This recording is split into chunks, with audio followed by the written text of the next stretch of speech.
तो हम लोगों ने कई सारे सवाल किए लॉरेंस ट्रांसफॉर्मेशन से संबंधित, और अब डायनामिक्स से संबंधित सवाल लेते हैं। और ये सवाल है कि 5 किलोग्राम की एक वस्तु A, 5 किलोग्राम की एक वस्तु A वेग 12/13c, वेग 12/13c से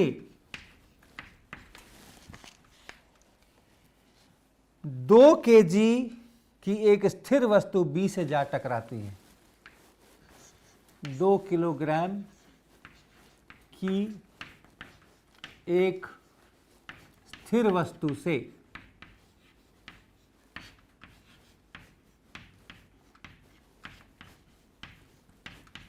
जा टकराती है।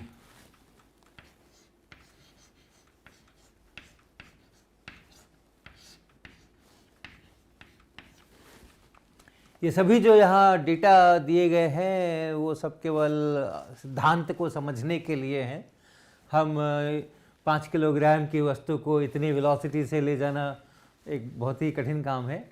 हाँ, अगर छोटे पार्टिकल्स हों, एटॉमिक सब एटॉमिक टाइप के पार्टिकल्स हों, तो उनको इतनी वेलोसिटी से ले जाना कोई कठिन काम नहीं है। लेकिन 5 किलोग्राम की वस्तु को इतने वेग से ले जाना निश्चित रूप से बहुत ही कठिन काम है। दोनों वस्तुएं टक्कर के बाद आपस में जुड़ जाती हैं। टक्कर के बाद दोनों वस्तुएं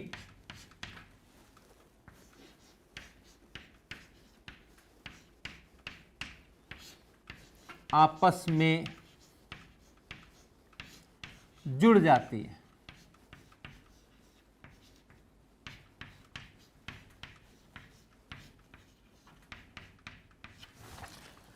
अब 4 भाग हैं सवाल के। पहला भाग है इस संहति का कुल रेखीय संवेग कितना है। संहति मतलब सिस्टम, दोनों वस्तुओं का मिला करके जो सिस्टम है वो संहति। इस संहति का कुल रेखीय संवेग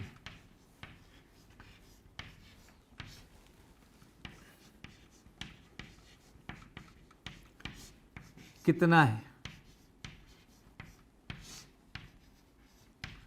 यह पहला भाग है। फिर दूसरा भाग है इस संहति की कुल ऊर्जा कितनी है। इस संहति की कुल ऊर्जा कितनी है।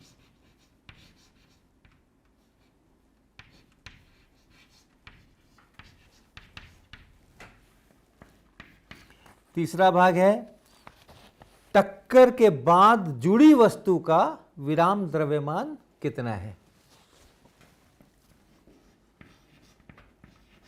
टक्कर के बाद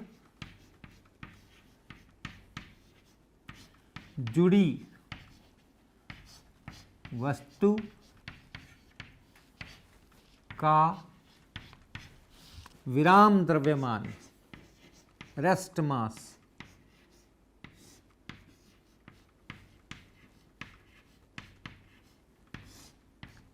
कितना है।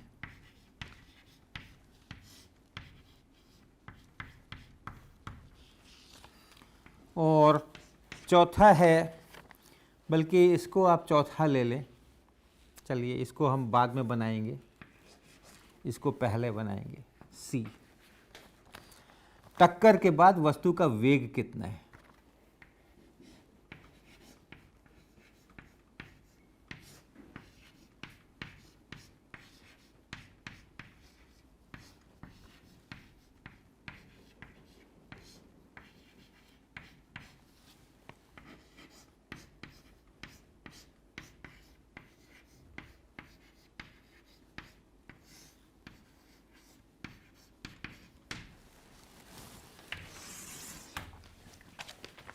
5 किलोग्राम की एक वस्तु A, तो एक वस्तु है A जो 5 किलोग्राम की है, द्रव्यमान उसका 5 किलोग्राम है। और जब हम सिर्फ द्रव्यमान कहें तो हमेशा हम विराम द्रव्यमान की बात करेंगे, क्योंकि वही उसका द्रव्यमान है।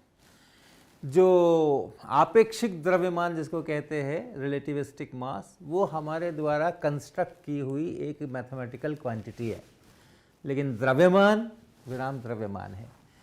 तो 5 किलोग्राम द्रव्यमान का ये वस्तु A वेग 12/13 c से चलती हुई, से चलकर, तो ये ऐसे चल रही है, 12/13 c इतने वेग से चल रही है, और इतने वेग से 2 किलोग्राम की एक स्थिर वस्तु से जा टकराती है। तो कहीं कोई एक वस्तु है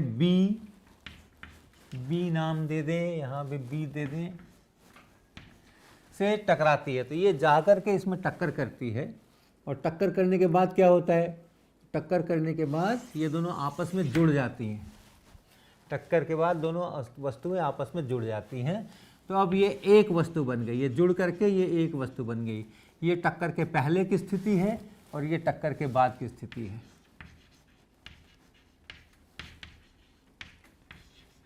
टक्कर के बाद की ये स्थिति है और टक्कर के पहले की ये स्थिति है।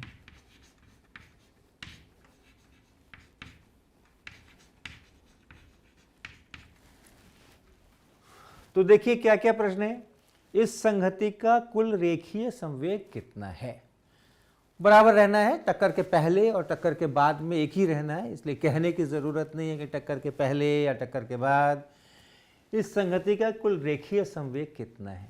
तो A का संवेग लिखें, A का संवेग लिखें। तो इसके लिए हमारे पास सूत्र होते हैं m0 v बटा square root 1 minus V square by C square.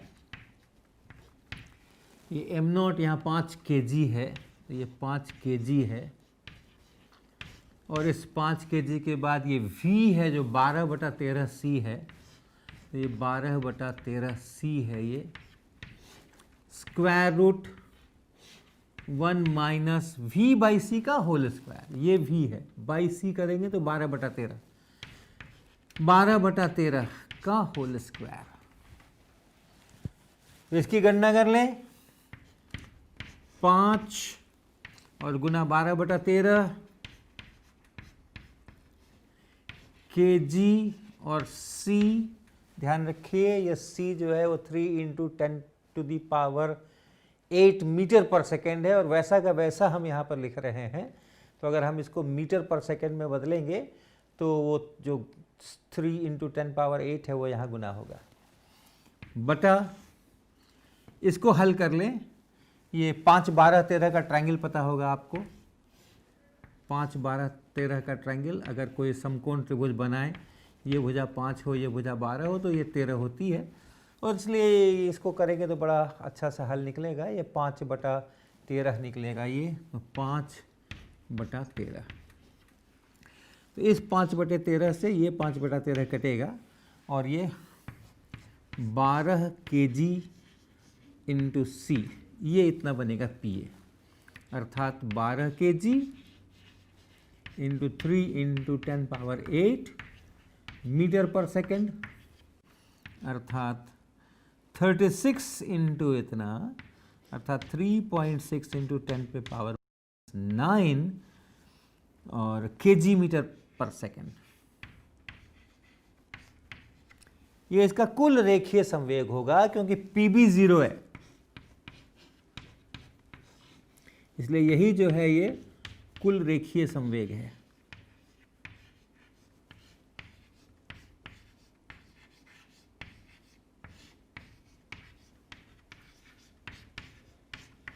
वस्तु B स्थिर है और इसलिए इसका रेखीय संवेग भी 0 है, तो ये कुल रेखीय संवेग होगा। ये हमारा A पार्ट है। B पार्ट में देखें, इस संहति की कुल ऊर्जा कितनी है? तो कुल ऊर्जा आपको याद होगा, कुल ऊर्जा जब हम लिखते हैं तो वो m0 c² और बटा square root 1 minus V square by C square, ऐसा लिखते हैं। तो संहति की लिखनी है, यानी दोनों पार्टिकल्स का मिला करके लिखना है, दोनों वस्तुओं का मिला के लिखना है। तो इसकी कुल ऊर्जा लिखें प्लस इसकी कुल ऊर्जा लिखें, तो वो संहति की कुल ऊर्जा बनेगी। तो इसके अनुसार पहले इसकी लिखें यू ए की कुल ऊर्जा लिखें, एम नॉट यानी 5 kg इंटू सी का स्क्वायर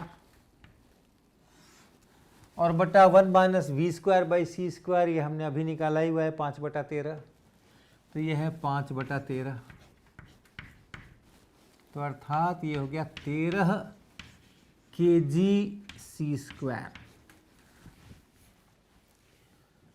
और बी पार्टिकल की भी ऊर्जा लिखनी पड़ेगी कुल ऊर्जा लिखने के लिए, और ये विराम में है, स्थिर है, इसलिए जो इसकी कुल ऊर्जा है वो सिर्फ एम नॉट सी स्क्वायर है, v बराबर 0 है।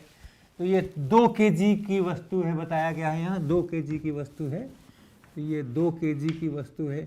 तो इसका जो मास है वो 2 kg है और into C square, M nought C square स्थिर है इसलिए, और कुछ नहीं।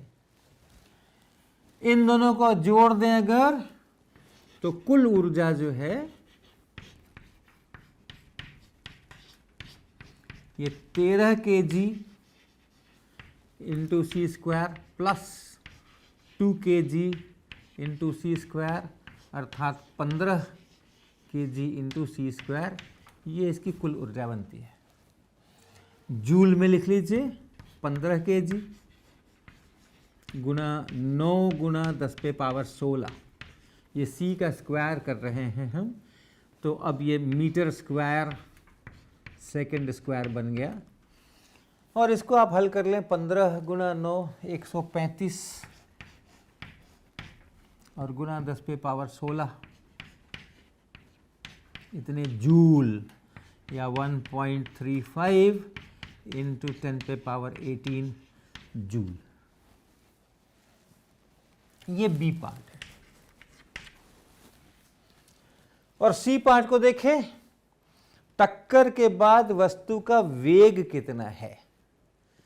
तो टक्कर के बाद वस्तु का वेग अगर कुछ है, u है, मान ले इसका वेग u हो गया यहाँ पे, तो हम लोग संवेग संरक्षण का उपयोग करें। टक्कर के बाद का कुल संवेग टक्कर के पहले के कुल संवेग के बराबर होगा। इसका अगर विराम द्रव्यमान कैपिटल M लिखें, तो संवेग, कुल संवेग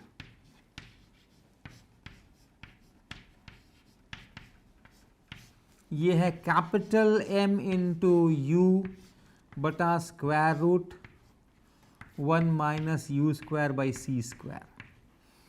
ये है कुल संवेग टक्कर के बाद। अब ये बन गई हैं, दोनों वस्तुएं जुड़ गई हैं और यह इस तरह एक नई वस्तु बन गई है जिसका विराम द्रव्यमान हम कैपिटल M लिख रहे हैं, और जो टक्कर के बाद u वेग से आगे जा रही है, तो ये इसका संवेग है और यही टक्कर के पहले वाले संवेग के बराबर होगा। और टक्कर के पहले वाला संवेग हमने यहाँ लिख रखा है 12 kg इंटू सी। हम इसी रूप में इसको लिखने की कोशिश करेंगे। ये होना चाहिए 12 kg और इंटू सी कुल संवेग। और कुल ऊर्जा लिखिए, टक्कर के बाद की कुल ऊर्जा, टक्कर के पहले की कुल ऊर्जा। तो चूंकि ये कैपिटल M द्रव्यमान है, u वेग से चल रहा है, तो यहाँ कुल ऊर्जा अगर लिखेंगे तो क्या बनेगा,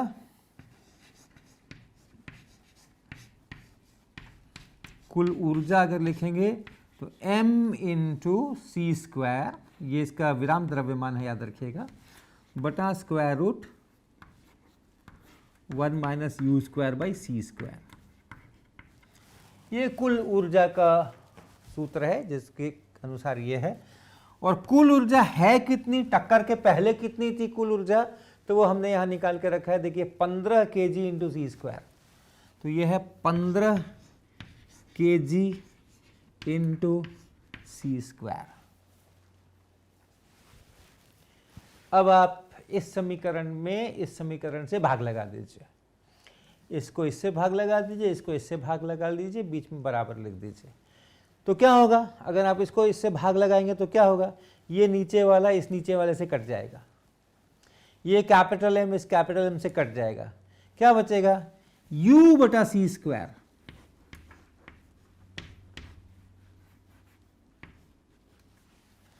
ये कैपिटल एम इस कैपिटल एम से कट गया, ये square root 1 minus U square by C square, यहाँ भी वही है, ये कट गए, u बटा सी स्क्वायर बराबर क्या, दूसरे साइड में ध्यान रखिएगा 12 बटा 15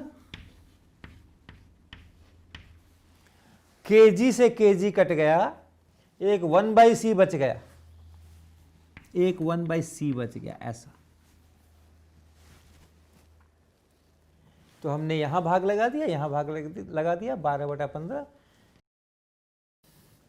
एक c से इसको काट लीजिए, एक c से c स्क्वायर का एक c काट लीजिए, तो क्या बचा, u बाई सी बराबर 12 बटा 15, अर्थात 3 गुना 4 यहाँ और 3 गुना 5 यहाँ, तो 4 बटा 5, अर्थात u बराबर 4/5c। टक्कर के बाद ये जो वस्तु है जुड़ी हुई, ये इतने वेलोसिटी से 4/5c इतने वेग से ये चलेगी। और अब अंतिम भाग, टक्कर के बाद जुड़ी वस्तु का विराम द्रव्यमान कितना है, अर्थात हमें ये कैपिटल M चाहिए। तो आप कैपिटल M निकालें, इस समीकरण को पकड़ लें, u आपको पता है, u बाई सी बराबर 4/5 है, तो कैपिटल M इंटू u की जगह पर 4/5c बराबर, और नीचे भी है square root of 1 minus U square by C square. तो u बाई सी है 4/5, इसका स्क्वायर यानी 16/25, तो ये 16/25, और ये बराबर कितना है, 12 kgc। ये है 12 kg इंटू सी, ये इतना है। इस c से आप इस c को काट सकते हैं, और ये आप देखें 25 से 16 घटाएंगे तो 9 आएगा, ये 3/5 है, m इंटू 4/5 और बटा यहाँ 3/5, ये बराबर है 12 kg। तो m बराबर क्या हो गया, 3/4, 3 इधर जाएंगे, 4 इधर आएंगे, इंटू 12 kg, अर्थात 9 kg।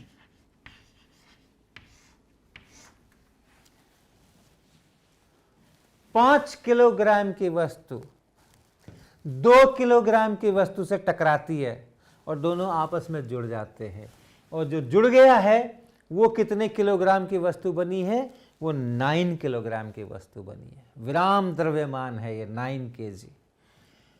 तो इतना अतिरिक्त द्रव्यमान बन गया है। पहले 5 किलोग्राम यहाँ था, 2 किलोग्राम यहाँ था, 7 किलोग्राम था, अब 9 किलोग्राम हो गया है, क्योंकि यहाँ जो गतिज ऊर्जा थी, यहाँ की गतिज ऊर्जा उससे घट गई है, और वही गतिज ऊर्जा जो घटी है ये द्रव्यमान के रूप में यहाँ पर बढ़ करके आपको दिख रही है। अब इस कोर्स का आखिरी सवाल, m0 द्रव्यमान के एक कण पर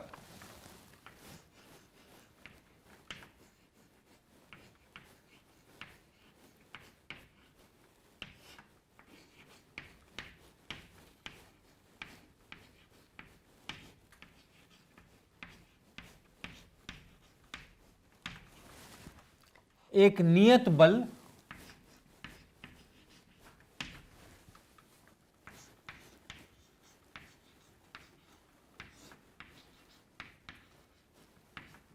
एफ बराबर एफ आई कैप लगाया जाता है।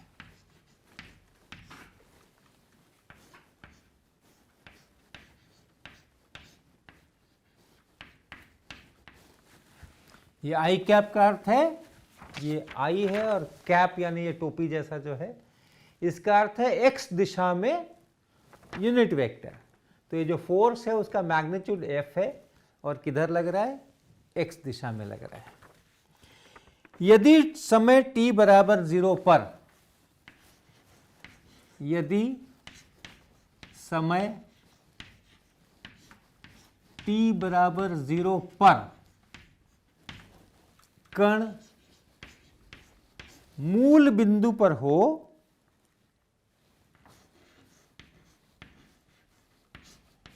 मूल बिंदु पर हो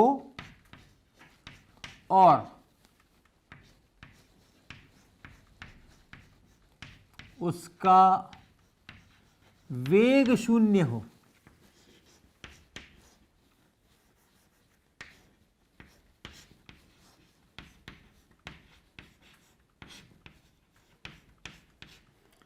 तो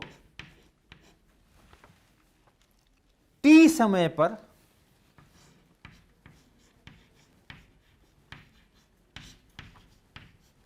कण का वेग निकालें।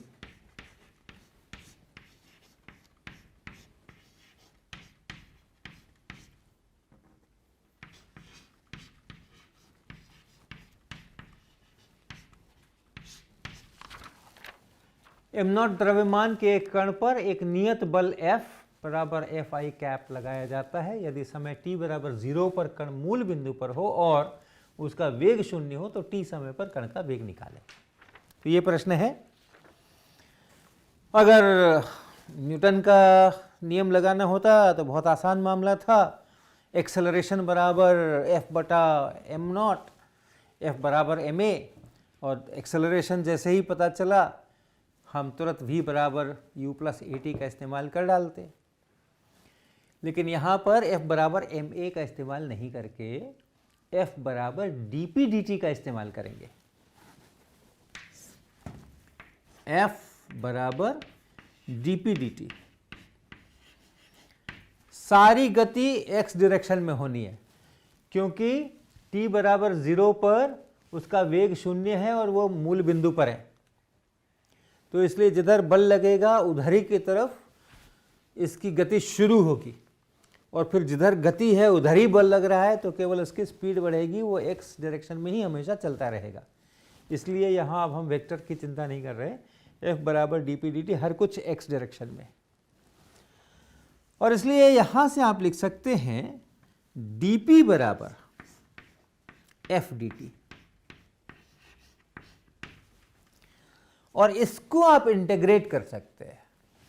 इसको आप इंटीग्रेट कर सकते हैं शुरू से t बराबर 0 से t समय तक, और t बराबर 0 पे चूंकि इसका वेग शून्य है, t बराबर 0 समय पे इसका वेग शून्य है तो इसका जो रेखीय संवेग है वो भी 0 है, और t समय पे इसका रेखीय संवेग p हो जाता है। तो ये इंटीग्रेशन 0 से p तक और ये इंटीग्रेशन 0 से t तक। तो dp है, इंटीग्रेट करेंगे तो, और यहाँ p है, यहाँ 0 है तो सीधा सीधा p आ जाएगा। ये dp का इंटीग्रेशन p, ऊपर का लिमिट रखेंगे माइनस फिर 0 करेंगे तो p ही रहेगा। और f चूंकि कांस्टेंट है, f नियत है, नियत बल f लगाया जा रहा है। नियत मतलब कांस्टेंट, फोर्स बदल नहीं रहा है समय के साथ, और इसलिए इस f को हम इंटीग्रेशन से बाहर ले सकते हैं और f और 0 टू t dt, और अर्थात f इंटू टी, p बराबर f इंटू टी। t समय पे जितना इसका रेखीय संवेग है वो f इंटू टी इससे आपको मिलता है। अब उसका वेग अगर मान ले v हो जाता है, t समय पे उसका वेग v हो जाता है, जो हमें निकालना है, t समय पे कण का वेग निकालना है, वो वेग अगर v है तो इस p को हम लिखेंगे P बराबर एम नॉट इंटू वी बटा square root 1 minus V square by C square, और ये बराबर होगा F इंटू टी, बराबर F इंटू टी। और यहां से V निकालना बिल्कुल मुश्किल नहीं है, आप पहले स्क्वायर कर लीजिए। M not square V square 1 minus V square by C square बराबर एफ स्क्वायर टी स्क्वायर, और इसको उधर ले लें। M not square V square बराबर एफ स्क्वायर टी स्क्वायर गुना ये इतना 1 minus V square by C square, अर्थात एफ स्क्वायर टी स्क्वायर और minus F square T square और V square by C square.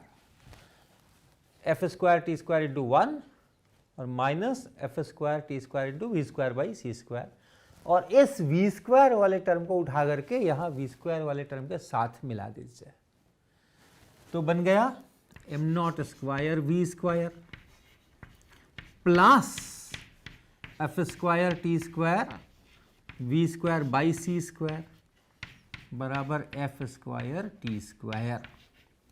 यहाँ से आप वी स्क्वायर को कॉमन कर लें, M not square plus F square T square by C square into V square और बराबर F square T square.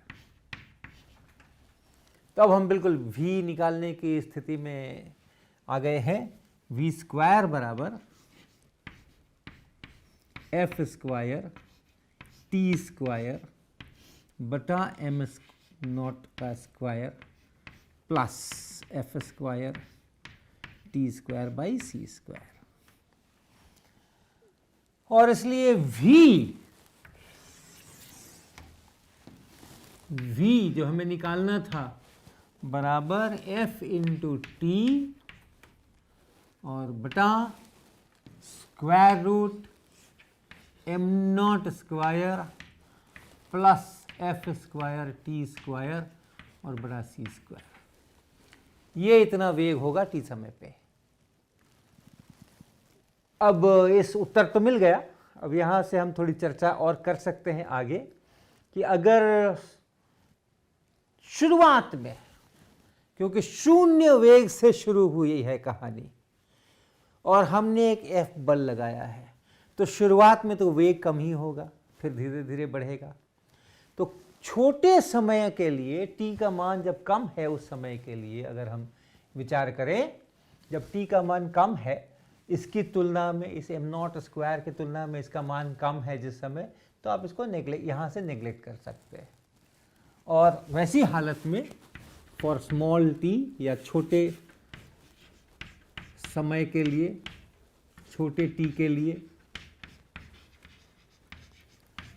v को जब लिखेंगे तो एफ टी बटा square root of M not square, यानी जस्ट इतना। और ये हमारे नॉन रिलेटिविस्टिक रूल के अनुसार बिल्कुल फिट है। फोर्स है, मास से भाग लगा दिया, एक्सेलरेशन मिल गया, v बराबर ए टी, इनिशियल वेलोसिटी 0 है, v बराबर u प्लस ए टी बराबर ए टी। तो ये, लेकिन जैसे जैसे टाइम बीतेगा और जैसे जैसे ये वेलोसिटी बढ़ती जाएगी, कुछ समय बाद ये इसके सामने नेग्लिजिबल नहीं रह जाएगा।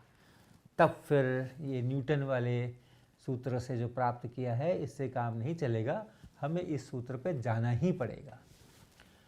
और एक दूसरी चीज़ और भी देख सकते हैं आप, अगर आप v बाई सी लिखें, v बाई सी कर दें, c से हम नीचे भाग लगा रहे हैं, यहाँ भी c से नीचे भाग लगा रहे हैं, तो ये एफ टी यहाँ और c से यहाँ भाग लगाया हमने, M not square plus F square T square by C square, और इसको अंदर घुसा दें, F T divided by square root M not square C square plus F square T square.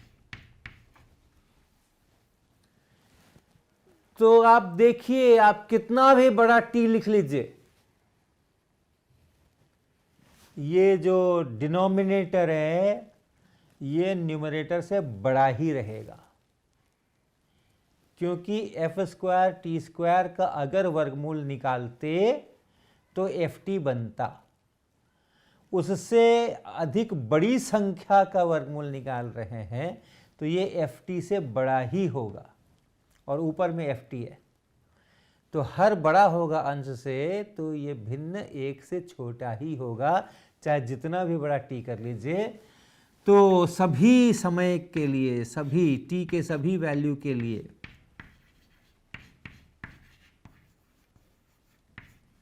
v बटा सी लेस देन 1, यानी v लेस देन सी। तो आप कोई बल लगा करके और बहुत देर तक उसमें एक्सेलरेशन पैदा करके और उसकी स्पीड को c के पार नहीं ले जा सकते हैं, वो c पहुंचेगा ही नहीं, c से हमेशा छोटा ही रहेगा। तो यहाँ पे हमारे कोर्स की समाप्ति होती है। आपने ज़रूर इस कोर्स को एंजॉय किया होगा।